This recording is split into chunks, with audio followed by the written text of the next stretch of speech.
मग आता ही 25,000 योजना त्याच्या डाळ पकवान पीटी म्हणजे भजन साहित्यासाठी 25,000 रुपये सरकारनं द्यायचं ही योजना काढली. आता इथं भजन मंडळी एवढी ही योजना किती गावाला मिळाली? मग सरकारची योजना आहे, सरकारची योजना आहे. जर तळागाळात मिळतच नसल आणि मग त्या देखील त्यामध्ये जात त्यांनी जास्त जे भजन मंडळ मान्यता प्राप्त आहे, जे भजन मंडळ रजिस्ट्रेशन आहे,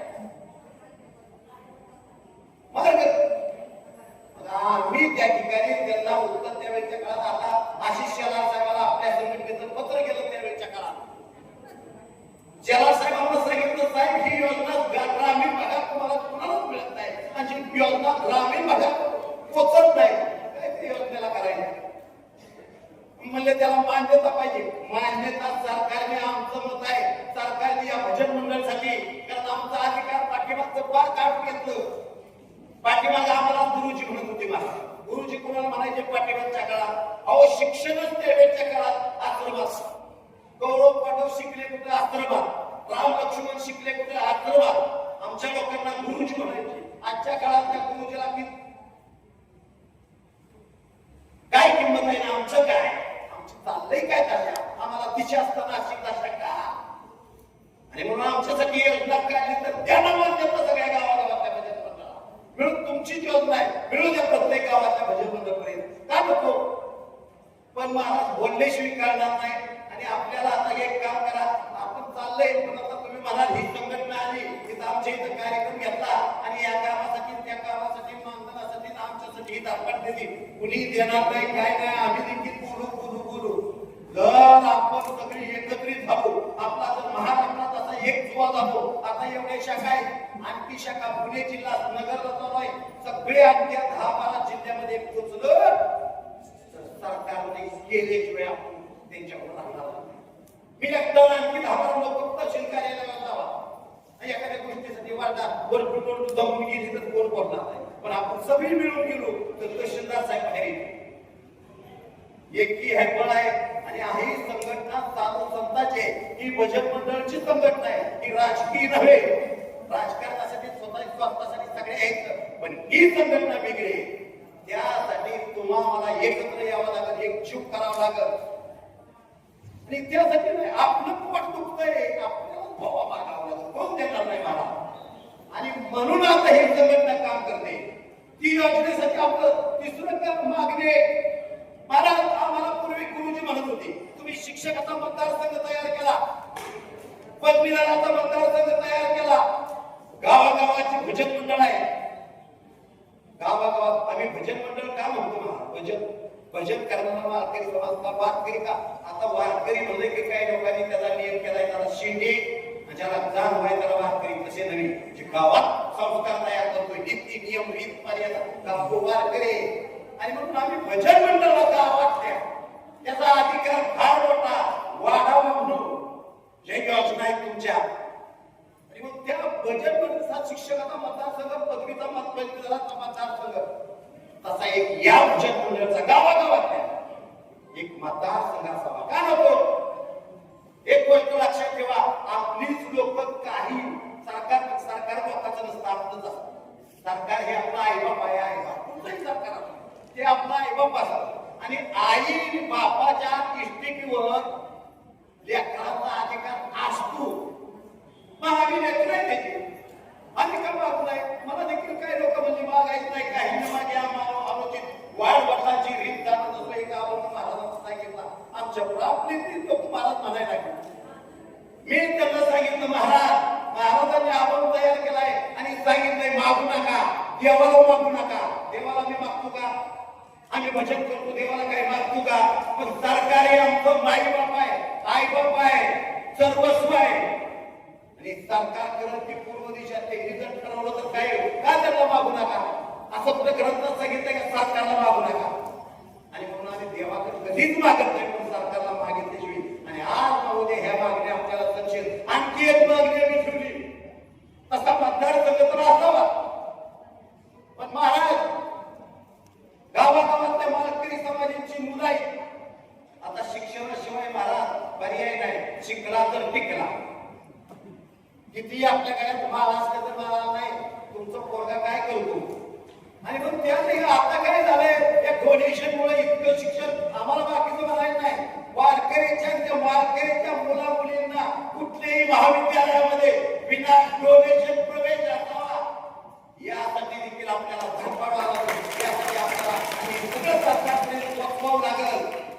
सरकार लोकांचं नसतं आणि वेळ आली तर त्यांना आपल्याला सांगते उद्याच्या काळात आपल्याला करायचंय मला मुख्यमंत्री सभा घ्यायची तर कुठेतरी आपण कशात वास्तव्य यायची वेळ नाही. त्यांच्या कानावर जर घातलं मुख्यमंत्री जर समजा शिरूर तालुक्यात कार्यक्रम तिकडली नगरचे काही लोक येतील इकडचे पुण्याचे काय येतील काय नाही एक 30,000 समाज आपला गोळा आहे. 30,000 25-30,000 महाराज मुख्यमंत्री साहेब आपण जे आता बोललो त्यातली घोषणा मुख्यमंत्री काही लोकांचे त्यांच्या कानावर घातलं पाहिजे. आपण बरोबर पाहिजे काय मंत्री ते सांगितलं पाहिजे आणि त्यांच्या कानावर हवया आणि मग त्यांनी जर घोषणा केली तर काय आपला प्रश्न मिळतो. बोलल्याशिवाय कळल का या सगळ्या गोष्टीसाठी आज जमत आहे. पण आपले ते काही माणसं तिथं सरकारमध्ये असावी आणि या सगळ्यासाठी आपल्याला एकत्र यायचं एकजूट करायचा एकजूट करायचा आहे. आणि मग अहो महाराज फार मोठा अधिकार आमचा त्याच्या कानावर ग्रंथात सांगितलंय आणि सगळ्याला माहित आहे. संत काय करू शकत नाही. देवांना दुसरं कुणी देव म्हणजे दुसरा कोण नाही. संत जे वारकरी समाज आहे त्याची संत ज्याचा हेच पिकते जे संत वारकऱ्यांचं नामस्मरण करतात दुसरं कोण नाही एकच आहे संत हे माझं वारकरी. आणि मग ग्रंथात सांगितलंय देव चालावे करते आणि संत पुजावे आणि म्हणून ही गावातला भजन मंडळ सगळ्या बाजूने वंचित असणारा यांच्यासाठी पूर्ण पुराची पाकडी आपल्याला काहीतरी करावं लागेल. आणि हा उद्देश ठेवून रामकृष्ण हरी वारकरी संघटनेची स्थापना झाली. एक दिवस यात आपण यशस्वी होऊ. फक्त एक जुवा करा एक झोप करा ह्याचं राजकारण राजकारण म्हणजे बाहुली असलं काय करू नका. आपल्या जर ही झालं गटबाज्या तर महाराज आपण जे घडलंय मला ते होणारच नाही. आणि जर आपला एक जुवा झाला सरकारला पाचामुखी परमेश्वर म्हणतात. पाच लोक एका जागेला आली तर तिथं परमेश्वर आला. आणि आमचा हा वारकरी समाज जर एका जागेला आला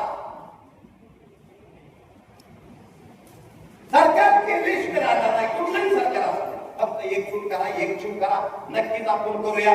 एवढ्याच चालू एवढ्याच योजना नाही आणखी काय घडवून घेऊया एवढंच सांगतो. कारण प्रपंच व्यवस्थित असतं तर चालतो एवढंच सांगतो. आणि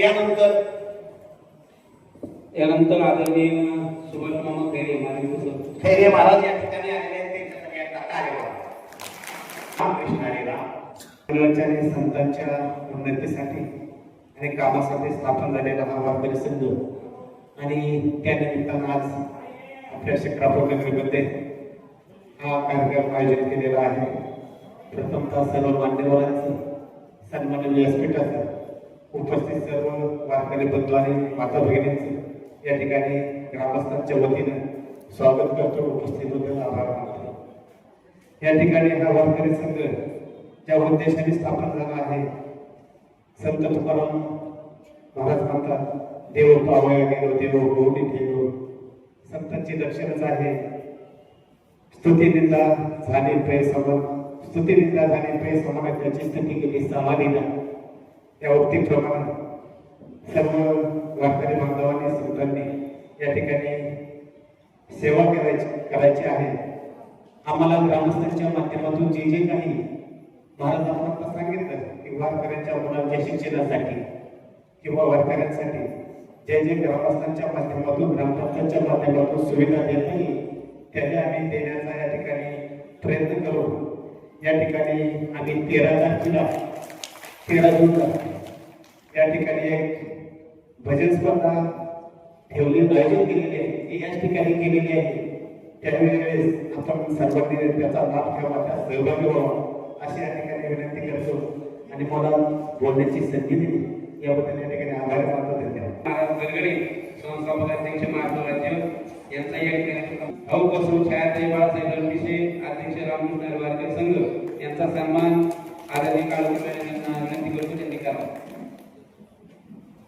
त्यानंतर आदरणीय हबप्पा महाराज पांचा यांचा सन्मान करायचा आहे. मी गायकवाड मान्यवरांना विनंती करतो आणि सुविधा राजेश गायकवाड.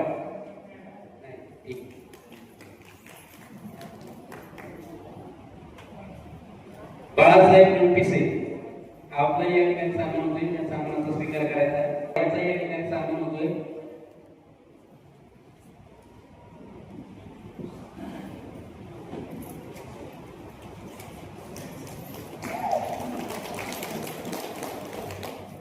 छायाताई बाळासाहेब रणपिसे यांचे रामकृष्ण हरिवारकरी संघाचे या ठिकाणी शिरूर तालुक्याच्या अध्यक्षपदी निवड झालेली आहे. श्रीमती श्री सुरेश काळोखे.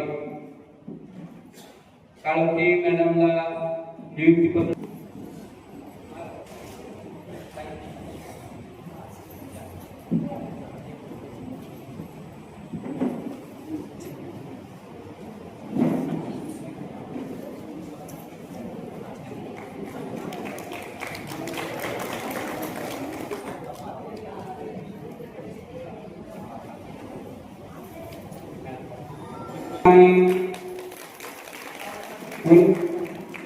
तालुका अध्यक्षपदी ज्यांची काळोखे मॅडमची निवड झालेली आहे त्यांना सन्मानपत्र नियुक्तीपत्र दिलेलं आहे. त्याचप्रमाणे पुणे जिल्हा उपाध्यक्षपदी श्री जनार्दन तुकाराम जगताप यांना या ठिकाणी उपाध्यक्ष म्हणून त्यांची नियुक्ती झालेली आहे. त्यांचं नियुक्तीपत्र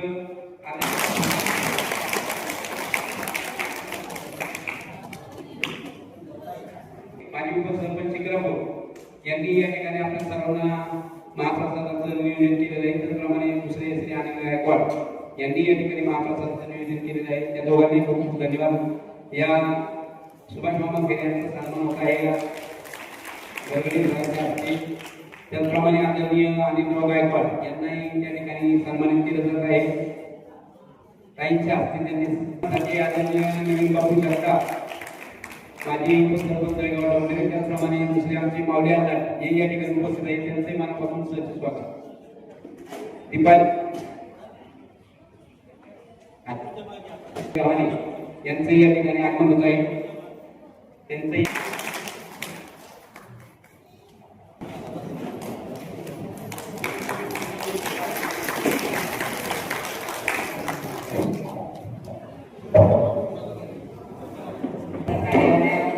रामकृष्ण हरिवारकरी संघातर्फे आपल्या गोष्टी मंडळाच्या स्पर्धा आयोजित केलेल्या आहेत. निश्चितपणानं खूप आनंदाची गोष्ट आहे की गोष्टी मंडळाच्या स्पर्धा एवढ्या मोठ्या प्रमाणामध्ये आपल्या भागामध्ये होतात. आणि जगताप दादांचा आणि माझा ज्यावेळी परिचय झाला, आपण उज्जैनीच्या यात्रेला गेलो होतो तेव्हा दादांचा आणि माझा परिचय झाला. आणि त्या भजन करण्याचा जो आनंद असतो तो त्या निमित्तानं त्यांच्याबरोबर अनुभवला. आणि तेव्हापासून जी ओळख झाली होती तर एक वारकरी संप्रदायाचं व्यक्तिमत्व आपल्या बरोबर असणं आणि त्या संप्रदायातील व्यक्तींचा आपल्याला आशीर्वाद असणं हा खूप गरजेचा आहे. निश्चित माझ्या वडिलांकडनं तो संस्कार आपल्यामध्ये आलेला आहे. ते कायम पंढरपूरची वारी करतात आणि माझ्यासारख्या मुलीने पण आपली सासवड ते जेजुरी असा एक टप्पा वारीचा काही का होईना आपल्या याच्यातनं होईल असा मी प्रयत्न गेले 2-3 वर्ष केलेला आहे. पण खरोखर आयुष्याचा एक मार्मिक अर्थ असतो की कितीही संसार आणि कितीही व्यावसायिक शेती या सगळ्या गोष्टी केल्या तरी जीवनाचं अंतिम सत्य हे ईश्वर प्राप्ती आहे. आणि याची जाणीव पदोपदी असणं आपल्याला खूप गरजेचं असतं. आणि ह्या भजनातल्या या वारकरी संप्रदायातल्या आणि अध्यात्मातल्या मार्गातनच आपण निश्चितपणानं त्या ईश्वर प्राप्तीपर्यंत त्या मनशांतीपर्यंत पोहोचत असतो. आणि याची पूर्ण अनुभूती मी स्वतः आपल्या कायमच्या जीवनामध्ये घेते. आणि याच्यातले आपण सगळे माझे मार्गदर्शक सहकारी आशीर्वाद देणारी अशी वडीलधारी मंडळी आहे. तर या कार्यक्रमाला त्या निमित्तानं मी आपल्याला शुभेच्छा व्यक्त करते आणि या ठिकाणी थांबते. गेला की आपल्या भजनी मंडळांसाठी काही जिल्हा परिषद कडनं किंवा काही मदत होईल का, तर माझ्या माहितीप्रमाणे राज्य शासनानं जे आपली रजिस्ट्रेशन करायचं आहे भजनी मंडळाचं ते जर आपल्या काही भजनी मंडळांचं झालं नसेल तर त्याची पूर्तता करून घेण्याची जबाबदारी निश्चितपणानं मी घेते. आणि कालच मामा मी जिल्हा परिषदमध्ये गेलेले होते तर आता आचारसंहिता लागू आहे, त्याच्यामुळे त्यावर निर्णय नाही झालेला, पण जिल्हा परिषद अध्यक्षांनी आपल्या भजनी मंडळांना जिल्हा परिषद निधीतून काही भजनी मंडळाचं साहित्य देता येतंय का याच्यासाठीची प्रक्रिया विचाराधीन आहे. तर निश्चित मनाने की आज आपण माझ्याकडे हा विचार मांडला तर मलाही त्या ठिकाणी तो विचार पुढे घेऊन जाणं आणि अध्यक्षांना त्याच्यासाठीचा आग्रह धरणं की ही योजना आपण राबवली पाहिजे. आपापल्या भागातील भजनी मंडळांना जर भजनी मंडळाचं साहित्य हे जिल्हा परिषदकडनं मिळत असेल तर मी आपल्याला नक्की याच्यासाठी शब्द असं नाही, कारण शासनाची प्रक्रिया आहे, पण मी निश्चितपणाने 100% प्रयत्न करेन. आणि आपल्या हातात 5 वर्ष आहे, त्याच्यामुळे कुठल्याही मार्गाने ती योजना जर बसवता आली किंवा एनजीओ असेल काही असेल तर त्याप्रमाणे मी पूर्ण करेन. आणि मी या ठिकाणी सांगते की एक राजकीय किंवा नेतृत्व किंवा लोकप्रतिनिधी असाल तर या ठिकाणी शब्द नाही देत, तर तुम्ही तेवढ्याच माझ्याकडनं पाठपुरावा करून घ्या. जगताप काकांना मी या ठिकाणी सांगेन की सातत्याने, कारण काय असतं की कामाचा व्याप किंवा अनेक कामं असतात, तर कदाचित असं व्हायला नको की काही स्टेजवर आले आणि बोलून गेले आणि परत काही फॉलोअप नाही घेतला. तर मी माझी एक कमीपणाच वाटतोय की 4 कामं जास्त असल्यानंतर कदाचित मागे पडलं तर मी दादांना जबाबदारी देते की ताई सारखं हे करा की आमचं काम झालंय की नाही किंवा कशा पद्धतीने होईल. मी तर पूर्ण जबाबदारीने ते करण्याचा प्रयत्न निश्चितपणाने करेन. आणि या ठिकाणी सांगते की राज्य शासनाचं जे आपलं रजिस्ट्रेशन आहे 10,000चा जो निधी येतो तो आणि जिल्हा परिषदकडनं भजनी मंडळाचं जे साहित्य आहे ते आपल्यापर्यंत पोहोचवण्यासाठी पूर्ण प्रयत्न करेन. धन्यवाद मॅडम.